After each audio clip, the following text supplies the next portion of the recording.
finalmente su pareja de ticket, su vicepresidente o el que va a ir con ella en la campaña. Y esta es una escogencia que se hace más en función del electorado y de hacer más atractivo el votar demócrata que escoger la persona que va a ser presidente en caso que yo me muera o me tenga que ausentar, que es lo que realmente es la descripción del trabajo. Y en este caso se trata de Tim Walz de Minnesota. ¿Cómo estás, Oscar? Pues buenas tardes, muchas gracias por la invitación. Es interesante esta escogencia porque se hablaba muchísimo de el gobernador de Pensilvania, que es un demócrata, pero que tiene posiciones más hacia el centro. Por ejemplo, es un tipo que ha estado a favor de los vouchers para los colegios, que es una forma de privatización, critican los más a la izquierda de los demócratas, que es una forma de privatizar la educación y otras políticas, y me llama la atención que haya escogido a alguien más progresista, ciertamente alguien que ganó en un estado que no habían ganado, que no se esperaba que ganaran, pero que no es necesariamente una forma de ir al centro, sino de ir a la izquierda. Te pregunto tratando de pensar positivamente, ¿esto es una manera de entonces ella escoger el terreno del centro y dejar al candidato al vicepresidente para que apele a la ala izquierda de los demócratas? ¿O esto es un error de cálculo?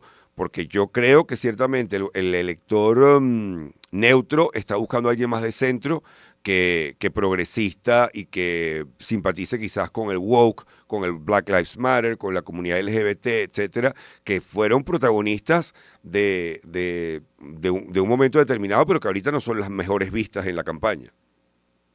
Pues mira, yo te diría que estamos obviamente en las primeras horas literalmente de este cambio, no tan inesperado, o sea, Walz era definitivamente parte del trío de los finalistas que se consideraron para el anuncio de esta mañana. Sí, era como The Bachelor, Kamala Harris Edition.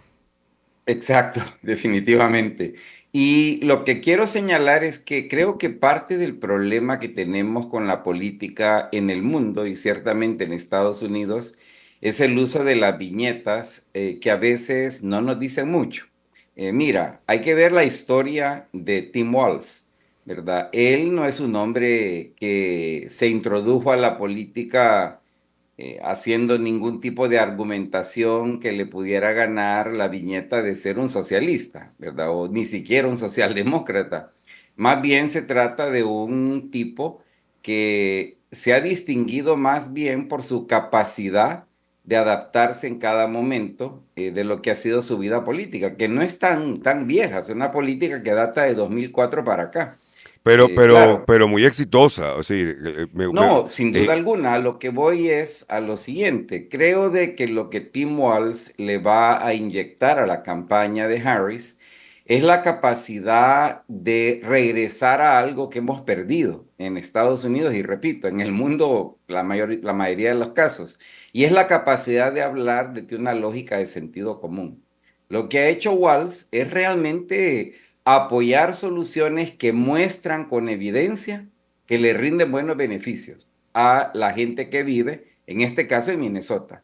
Cada una de las medidas que él ha apoyado como gobernador, gracias a que han tenido también el control de la legislatura en las dos cámaras en Minnesota, son cambios que la vasta mayoría de la gente en Minnesota están muy contentos que se han realizado, sin importar qué viñeta le pongas a los cambios. Es más, yo no creo que Walz ha necesariamente celebrado una nueva identidad como socialista o socialdemócrata para haber logrado conseguir estos cambios. Y algo que se distingue en este tipo es su capacidad de hablar de estas cosas sin enredarse mucho en el tema del discurso político pesado, denso, que es lo que a la mayoría de la gente realmente le tiene poco interés. Yo creo que ahí posiblemente el cambio sí le va a ayudar porque yo creo que la jefatura de los demócratas en general han perdido la capacidad de hablarle al estadounidense común y corriente con un lenguaje simple, con un lenguaje claro y con soluciones que realmente resuelven problemas. Y yo creo que ahí es donde apunta este cambio. Ahora, creo que también te añadiría que si los demócratas se sintieran verdaderamente frágiles en un estado como Pensilvania, por ejemplo, quizás hubieran optado por Josh Shapiro. Pero yo creo que también de esta decisión hay que deducir varios otros elementos, incluyendo qué tan fuerte es la operación en terreno que los demócratas tienen en los 6, 7 estados, que al final de cuentas van a ser los estados donde se decidirá quién será el ocupante de la Casa Blanca a partir del próximo año. Se habla mucho del voto independiente al que usted está haciendo referencia, sobre todo esa gente que quiere sentido común, que no quiere ni el fanatismo trompista que deja de lado las condenas que el hombre ha tenido a lo largo de su vida desde el punto de vista moral y también legal. Y tampoco quiere el fanatismo demócrata que estaba dispuesto a votar por Biden, así estuviera colocado, enchufado a una máquina y a un pulmón artificial y fuera el cerebro de Biden en un frasco. Es esa gente que está en el centro diciendo, ofrézcanme ideas. ¿Es posible esto en el contexto de redes sociales, de la campaña que se ha vuelto tan poco de ideas y tan de emociones, no solamente en Estados Unidos? España está completamente polarizada. Francia pasó de votar por la derecha, entonces luego la izquierda salió a votar para que no quedaran los de la derecha, pero digamos, no fue un voto ideológico simplemente, fue un voto completamente emocional. En todos los lugares nos hablan de que, bueno, o viene el fascismo, o viene el comunismo, pero la discusión de ideas plana, como podía tener la Merkel, es algo que ha ido desapareciendo del panorama mundial. Es correcto. Y repito, yo me atrevería a pensar, aunque repito, estamos en apenas horas de esta decisión, que la introducción de Walz a la campaña puede ofrecer una oportunidad de empezar a hablar precisamente de estas soluciones de sentido común sin meterte a defenderlas en cuanto a si son de centro, de derecha o de izquierda, sino simplemente demostrar con palabras simples y en base al ejemplo establecido en Minnesota que sí se pueden dar soluciones sensatas que le satisfacen a la mayoría de la gente y que las presenta a alguien que tiene mucho en su vida que hace resonar, ¿verdad? Con la mayoría de los votantes en Estados Unidos, que hay que recordar, la mayoría de los votantes son todavía personas de raza blanca, la mayoría de los votantes son gente mayor de 45 años.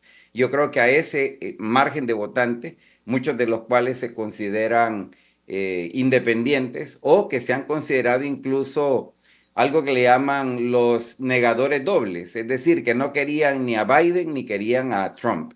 Y entonces este señor tiene la posibilidad de replantear un poco la oferta en vez de simplemente la crítica de lo malo que sería si se elige nuevamente Trump. Bueno, que también era la crítica que se hacía si se elige nuevamente a Biden.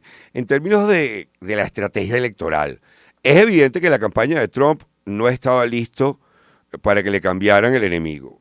No. Digamos, habían centrado todas, aunque tienen excelentes estrategas, no es como la primera campaña que fue bastante improvisada, esta es una campaña con una Mejor organizado. maquinaria verdaderamente profesionales, gente que viene de haber levantado Florida, de haber levantado otros estados para los republicanos de una manera contundente, pero no estaban preparados. Es decir, Trump ante los periodistas afrodescendientes fue una cadena de equivocaciones una tras otra.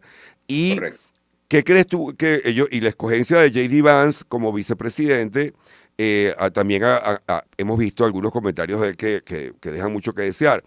¿Cuál va a Sí. estar mejor, el debate entre Trump y Kamala o el debate entre J.D. Vance y Walz?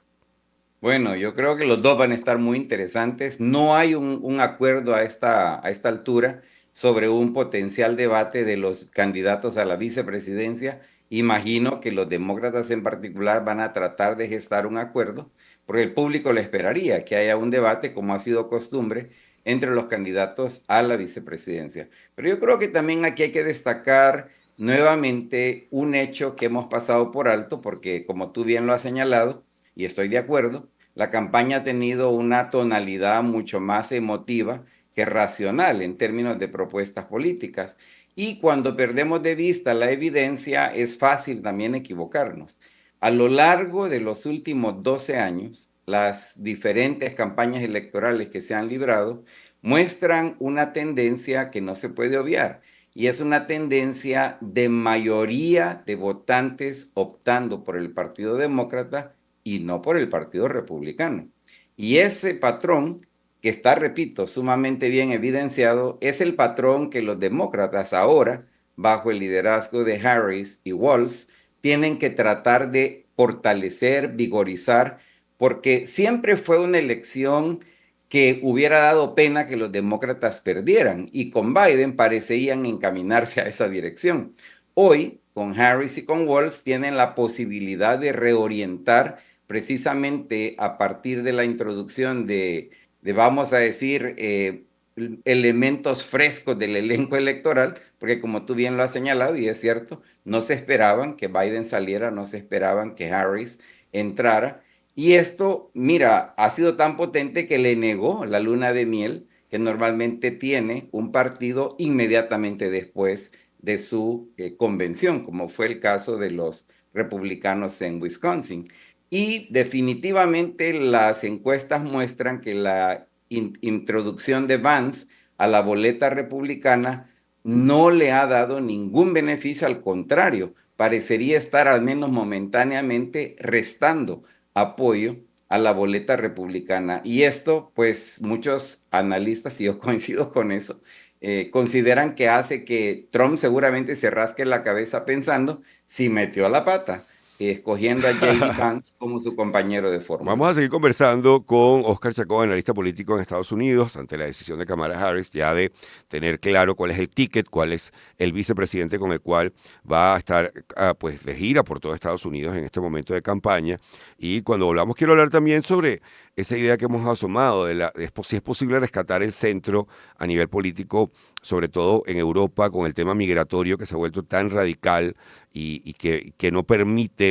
Acabamos de ver en Inglaterra unos hechos de violencia que apuntaban una xenofobia por toda una campaña que hay desde la derecha que no es injustificada, de que hay una migración que se les ha ido de las manos. Tampoco se puede decir que están inventando datos, pero por supuesto empiezan las redes a generar a azuzar las llamas de los radicales y ocurrió un ataque terrible a un hotel de asilados en Inglaterra, producto de una de esas catástrofes donde una persona pues empieza a herir a gente y se empezó a presumir que era un inmigrante, un asilado que acababa de llegar. Y lo traigo a colación porque creo que es importante verlo en la esfera de lo más amplio. Oscar Chacón, ya volvemos con él. Vamos con A veces a besos de Gracie.